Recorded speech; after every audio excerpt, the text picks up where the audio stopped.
tout ce qui est partagé dans ces petites vidéos ne peut inévitablement que paraître menaçant pour le moi, pour cette énergie moi, pour le sens, l'impression d'être un individu séparé. Le moi ne peut que critiquer, pointer du doigt et être alarmé par ces propos qui ne peuvent que sembler nuire à l'être humain. Parce qu'ici, ce qui est remis en question complètement, et encore une fois, c'est ce qui est suggéré. On va dire que simplement, ici, même si, qu'on soit bien clair, ça ne cherche jamais à paraître spécial, différent ou à montrer que ça détiendrait une vérité, en fait. Parce que justement, ce qui est mis en évidence, c'est juste qu'il n'y a justement pas de moi. Il n'y a pas d'individualité réelle. Donc comment ici, il pourrait y avoir quelqu'un qui détiendrait quoi que ce soit ou qui prétendrait détenir quoi que ce soit. Tout ce qui est partagé dans ces vidéos, tous les propos qui sont tenus, c'est juste une mise en évidence de la vie telle qu'elle est déjà. Parce qu'ici, même si du coup il n'y a pas vraiment d'ici, il n'y a pas de position réelle et donc il n'y a rien de spécial, mais comment dire ça autrement, il y a juste cette révélation. Encore une fois, c'est pas un truc qui est arrivé parce qu'il n'y a pas de temps, ça ne peut pas arriver dans le temps. Il y a juste cette évidence qu'il n'y a personne qui serait en train de diriger une vie. Il y a juste cette révélation, encore une fois, qui du coup n'est jamais arrivée, mais que la vie se déploie sans effort, que c'est en dehors du temps, que c'est spontané et naturel. Et donc cette révélation qui, au début, on va dire, a semblé arriver à Maxime, a en fait révélé qu'il n'y a jamais eu de Maxime qui vivait une vie. Et que c'est la même chose pour tout le monde, pour chaque bout de vie, parce qu'il n'y a rien de tel que chaque bout de vie. Et donc tout ce qui est partagé sur cette chaîne, encore une fois, remet tellement en question le pouvoir de l'être humain, son autonomie personnelle, l'existence d'un temps réel. Ça remet tellement en question le libre arbitre humain, parce que ça remet en question, ou plutôt ça met encore une fois en évidence qu'il n'y a jamais eu de séparation, il y a toujours eu que la vie, et donc cette impression de liberté, d'autonomie, de contrôle, n'est que cette liberté impersonnelle qui se déploie de cette manière-là, qui se vit comme une liberté personnelle, comme étant un fragment qui fonctionnerait dans un espace-temps et qui vivrait une vie et qui ferait des choix en toute autonomie, jour après jour. Et ici, ça ne peut plus du tout adhérer à ça, parce que ça a été, c'est juste, c'est même pas que ça a été, c'est que juste, il y a juste cette évidence que il n'y a pas de séparation, et donc il n'y a forcément pas d'autonomie réelle, c'est l'impression que ça donne, cette liberté apparemment personnelle, mais c'est une liberté impersonnelle. Et donc c'est forcément absolument menaçant pour le sens d'identité habituel, et du coup il y a des critiques, et encore une fois c'est libre, il n'y a aucun choix. Du coup Maxime est critiqué, pointé du doigt, rangé dans une case.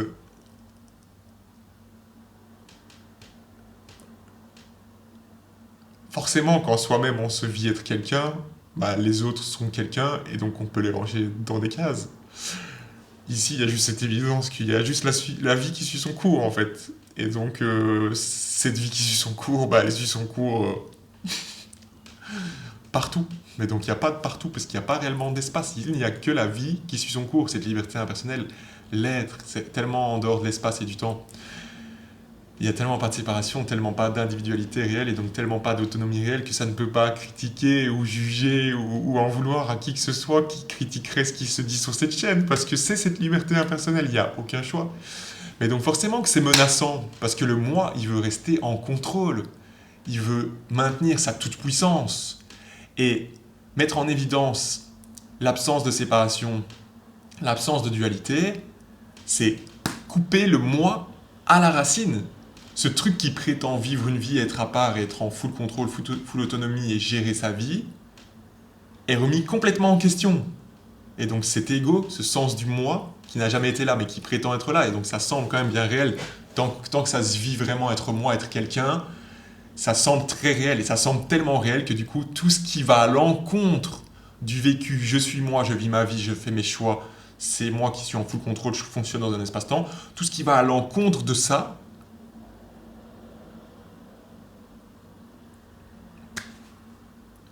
c'est inacceptable pour cette énergie moi. Et donc encore une fois, c'est vu comme une menace extraordinaire. Parce que du coup, ça semble comme étant un partage qui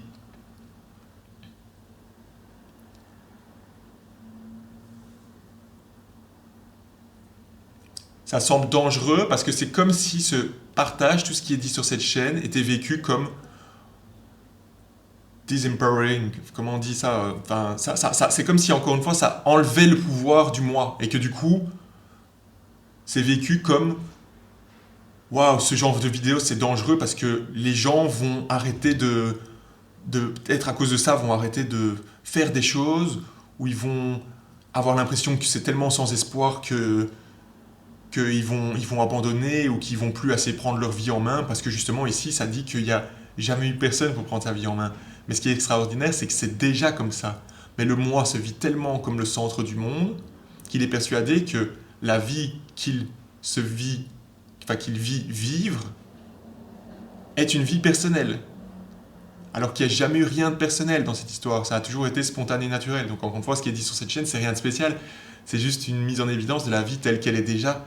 Mais l'être humain, il est tellement centré sur lui-même, c'est tellement ma petite personne et le reste je vois pas, qu'il voit pas que c'est pas possible que ce soit vu encore une fois. Mais tant qu'il y a un moi, c'est évident que ça va être vécu comme ça et comme étant dangereux tout ce qui est dit sur cette chaîne. Alors que c'est juste une expression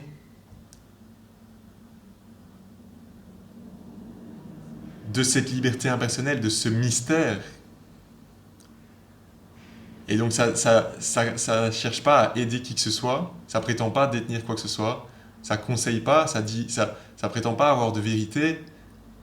C'est juste une mise en évidence de la vie telle qu'elle est déjà. Mais mettre en évidence qu'il n'y a pas d'individualité réelle, qu'il n'y a pas donc d'autonomie, que cette liberté personnelle qui semble être ressentie n'est qu'une liberté impersonnelle, qu'il n'y a pas d'espace-temps, qu'il n'y a que ce free flow, ça projette le moi, encore une fois, ça le propulse au bord du vide, au bord du gouffre, au bord de son impuissance, de l'absence d'un moi, et donc au bord de la mort, du néant, de la vacuité, de l'absence. Et cette énergie moi, elle veut tout sauf voir ça. L'absence, je ne suis pas là, il n'y a jamais eu de moi qui vivait une vie, la vie se vit.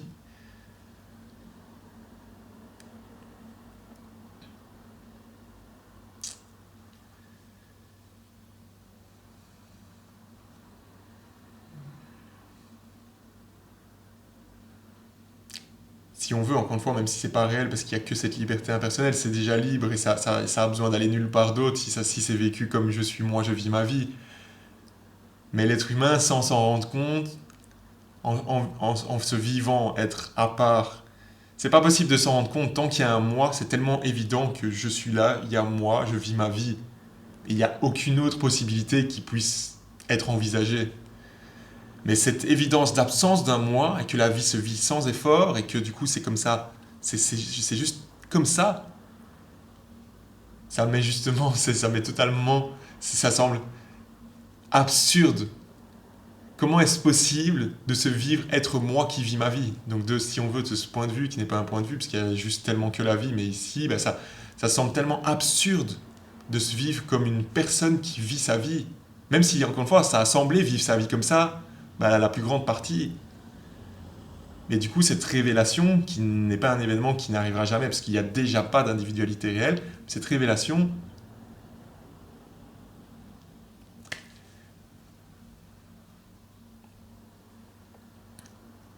il y a rien d'autre qui peut être dit. Ça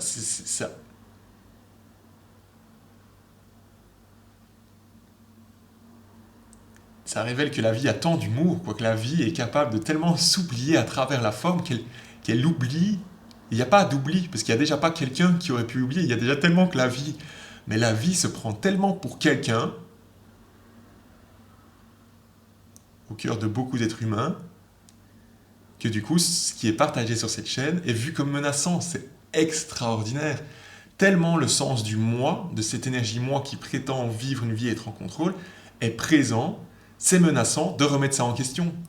Parce que le vécu, je suis moi, je suis là, je suis localisé, je suis incarné, je décide, je suis un être humain, je suis une personne, je suis de la chair, je suis séparé, je suis autonome. C'est tellement présent que tout ce qui va à l'encontre de ça, comme je viens de le dire, c'est vraiment être propulsé au bord du gouffre, au bord du néant. Ce néant, cette vacuité, qui est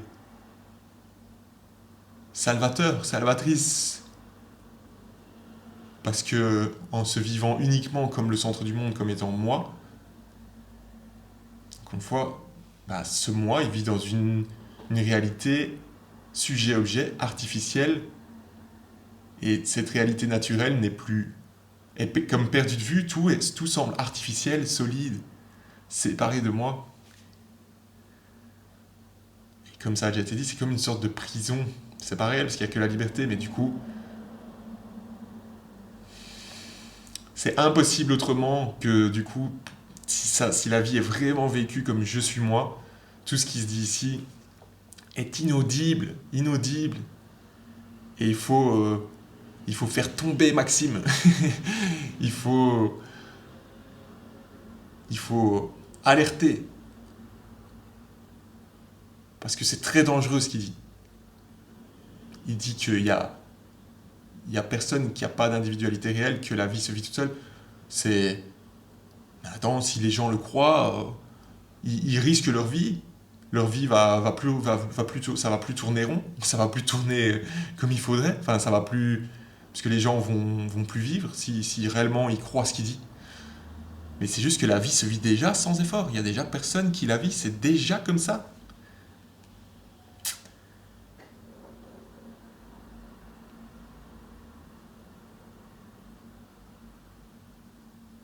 Mais tant qu'il y a cette énergie moi, eh bien, la vie quand même est... Tant qu'il y a l'impression que c'est une vie à vivre, cette réalité apparemment sujet-objet est vraiment pénible. Mais ça, c'est que quand ça s'effondre que c'est réaliste, qu'il y a cette évidence que waouh, en fait, se vivre comme étant moi, c'est horrible en fait. Et tant qu'il y a un moi, quoi que ce soit d'autre qui puisse être envisagé est absurde. Alors que ce sens d'identité, d'individualité, est ce qui cause la souffrance. Ce sens de séparation.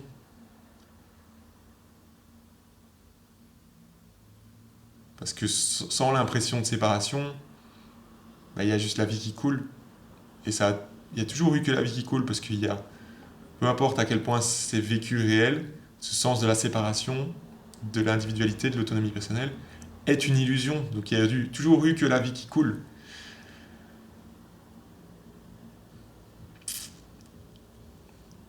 Mais donc il n'y a personne à faire arriver où que ce soit. Encore une fois, ici, ça ne cherche pas à faire arriver quelqu'un quelque part ou à changer quoi que ce soit.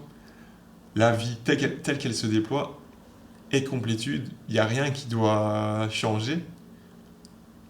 Peu importe ce qui se passe ou ce qui semble se passer, c'est la complétude. Il ne manque jamais rien, il n'y a rien entre eux. Juste la vie telle qu'elle est. Juste ce vide plénitude. C'est et ce n'est pas en même temps. C'est pas juste plein, c'est aussi complètement vide. Donc enfin l'être humain il veut pas entendre ça. Parce que ce néant infini l'anéantit. Mais encore une fois, de toute façon, il n'y a jamais eu un petit être humain qui vivait une vie, donc ça ne l'anéantit pas en fait. En réalité,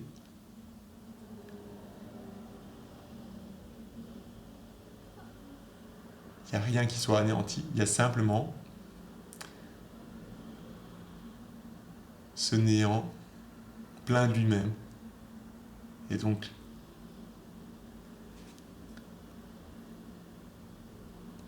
l'individualité n'est pas anéantie, elle se déploie à l'infini.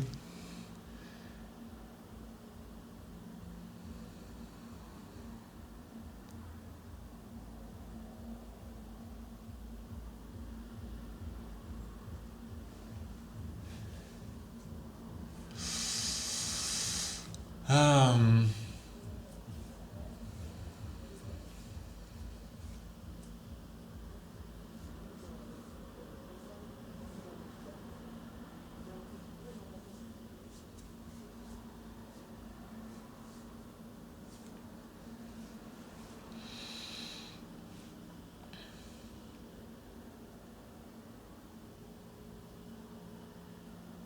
c'est extraordinaire que ces propos puissent sembler si menaçants, simplement parce que cette énergie moi, qui prétend être le capitaine du navire, ne veut pas mourir, ne veut pas être, ne veut pas rencontrer l'absence. Et c'est pas possible de la rencontrer parce qu'il n'y a déjà pas de moi, il n'y a déjà que la vie qui suit son cours naturel. Et au fond du fond, cette énergie moi aspire à l'absence parce que cette énergie moi pose vraiment problème au quotidien. Et ça, c'est que révélé une fois que ça s'évapore, que ça s'effondre, que ça collapse. Apparemment, parce qu'il n'y a jamais eu d'énergie moi, il n'y a jamais eu de moi. Mais tant qu'il y a un truc qui est là, qui prétend être au centre et vraiment être en contrôle, la vie est vécue comme inconfortable. Que ce soit vraiment fort conscientisé ou vraiment dans l'inconscient, il y a un inconfort. Parce que le sens de séparation est inconfortable. Et du coup, sur cette chaîne, ça continuera de mettre en évidence qu'il n'y a juste jamais eu de séparation, jamais eu d'autonomie personnelle, il n'y a jamais eu d'espace-temps réel, il n'y a jamais eu de libre arbitre, parce qu'il y a juste la liberté, en fait. Il n'y a pas de séparation, il n'y a pas d'eux. Il y a juste le mystère, ce mystère infini. C'est la complétude. Il n'y a rien d'autre, il n'y a rien en dehors de ça. Il n'y a pas d'ailleurs, il n'y a pas de destination, il n'y a nulle part où arriver. Ça ne cherche pas à faire arriver qui que ce soit ou que ce soit. Il n'y a que la complétude. Il manque rien, il n'y a rien entre eux. Alright. Si t'as aimé cette vidéo, un petit like, un commentaire. Si t'as envie de partager la vidéo, partage la vidéo avec plaisir. Et si t'es pas encore abonné, abonne-toi. On se voit dans la prochaine. Peace.